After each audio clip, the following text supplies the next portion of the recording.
Back at PAX East, I had the pleasure of sitting down with Apogee Entertainment to get a special look at some of the games they're publishing. And one in particular has the Zelda fan in me really excited: Questmaster. This game was announced last year, and even has a public demo available on Steam to check out right now, ahead of its early access launch on May 29th. But we were given a special look at the game, with early access to new features and details initially only shown to media. So let's go over our impressions. First off, if you haven't been keeping up with Questmaster, this is a dungeon creator game with a ton of options, including multiplayer. It's kinda like if Super Mario Maker was mixed with The Legend of Zelda: The Minish Cap. The inspirations for this game are clear, and every moment spent with it just kept me smiling. Of course, we got to spend quite a bit of time with the updated dungeon creator, checking out some of the new features and puzzles.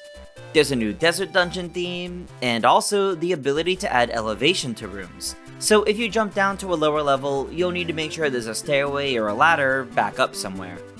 One of my favorite puzzles I was able to play around with is the colored floor tiles, where you have to step on all of them in a continuous path to clear the puzzle. I love those kinds of rooms in 2D Zeldas, so getting to create my own version of these felt wonderful. The ability to edit dungeons in multiplayer is also an interesting feature, but I can't help but feel it may get too crowded at times. But that being said, it can be fun to collaborate together. The dungeon creator is overall pretty thorough, and I look forward to seeing what else can be done with it. Beyond the dungeon creator, and into the general gameplay through these dungeons, it's also very familiar to fans of 2D Zelda, running around, defeating enemies with a sword, or through the use of items and solving puzzles. And one of my favorite items so far is the boomerang, because it's proven pretty versatile so far. Even more than it is in the Zelda games. The boomerang can even catch fire and carry it to torches, which can lead to some pretty cool puzzles to be solved. One of the brand new features we got to see was the Castle Town, which is essentially a gamified menu. You run around the town and can enter buildings for different game modes.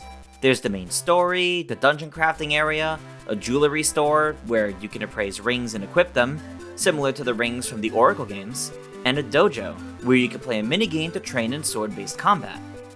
From the 40 or so minutes I got to play of Questmaster, I could see that the game is shaping up into a really exciting experience, one that Zelda fans like myself need to keep a close eye on.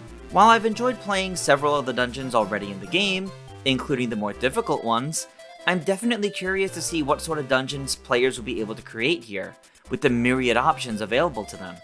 And I look forward to not only checking those out when the game comes out eventually, but doing so in multiplayer.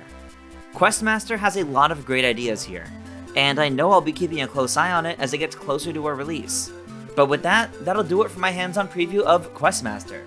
I'm looking forward to this game. Will you check out the new demo or early access launch on May 29th? Let us know down in the comments, and make sure to subscribe to GameXplain for plenty more on gaming. Until next time, farewell everyone.